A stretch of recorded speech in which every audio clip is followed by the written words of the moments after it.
Hi everybody, this is Mark with mywhistleandflute.com, and I want to talk to you a little bit about Quena and Canacho end-blown style flutes.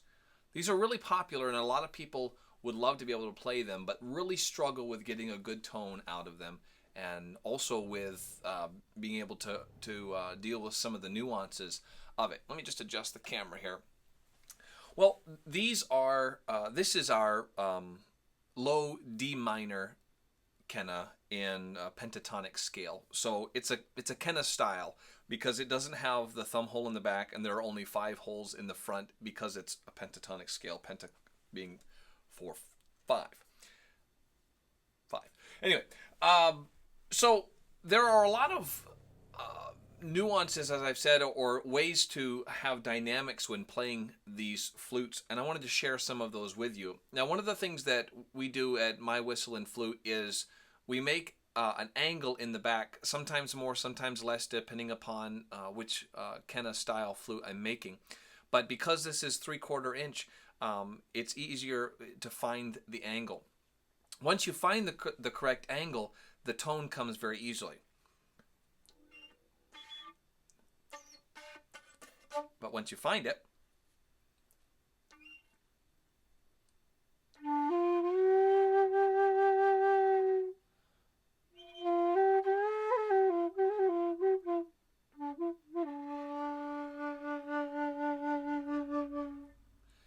it's nice.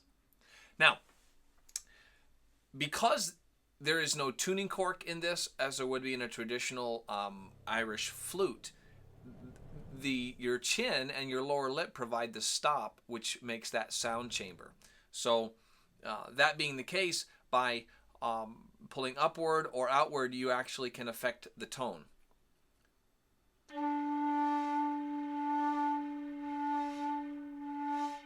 So there's some that minute changes in the sharp or flat. Also, changing the pitch of the instrument will also affect the tone.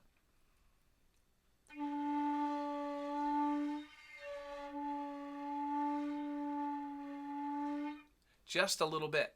So it's important when you're playing these end-blown flutes to keep a consistent angle and pressure unless you want to affect the sound. So for example, if I'm playing and I want to have just that drawn out, that haunting sound, which the minor pentatonics are so great for, I can do some of those subtle movements. Let me give you an example with Wayfaring Stranger.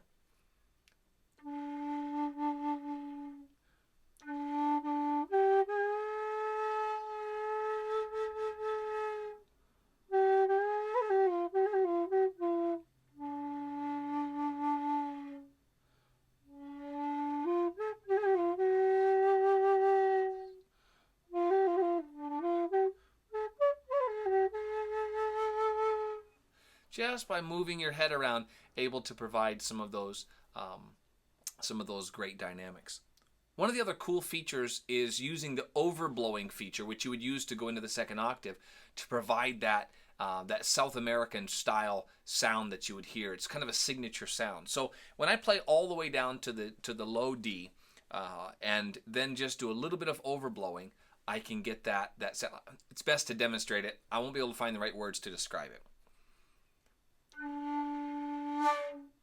Like that there. So we get down to the bottom of, we're playing along.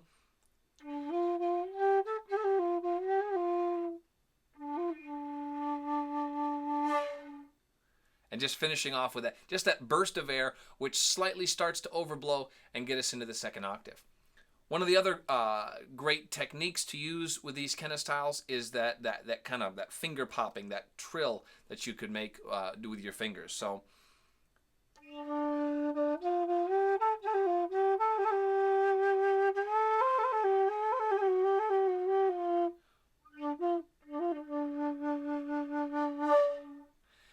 there's also that index finger of your left hand all the way up here on the top.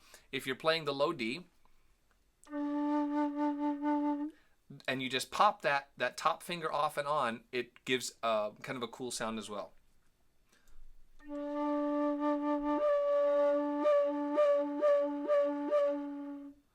You can experiment with different fingers.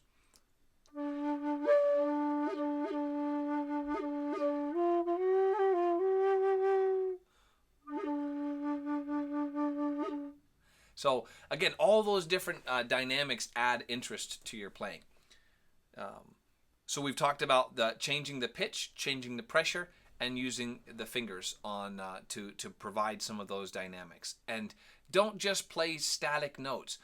You can also slide. There's the great sliding into notes. So to do that, you just slowly tilt and lift your finger off of the instrument. So let me give you an example.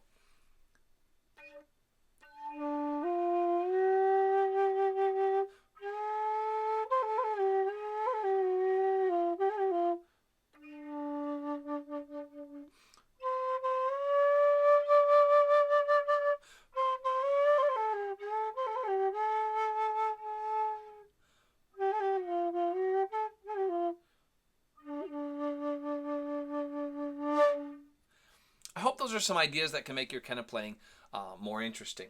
We have several different end-blown style flutes at mywhistleandflute.com, or you can go directly to our shop, mywhistleandflute.etsy.com, and check them out there. But they're easy to play, they're fun to play, 2.5 octaves plus, and you're gonna like that. Oh, one other thing I wanted to show you, one other secret to playing these is, for some reason, this is necessary. I can't tell you the physics behind it, but when you're playing that top note, by covering these 2 bottom holes, you're able to reach that top note. I think I described that in another video. So the second octave.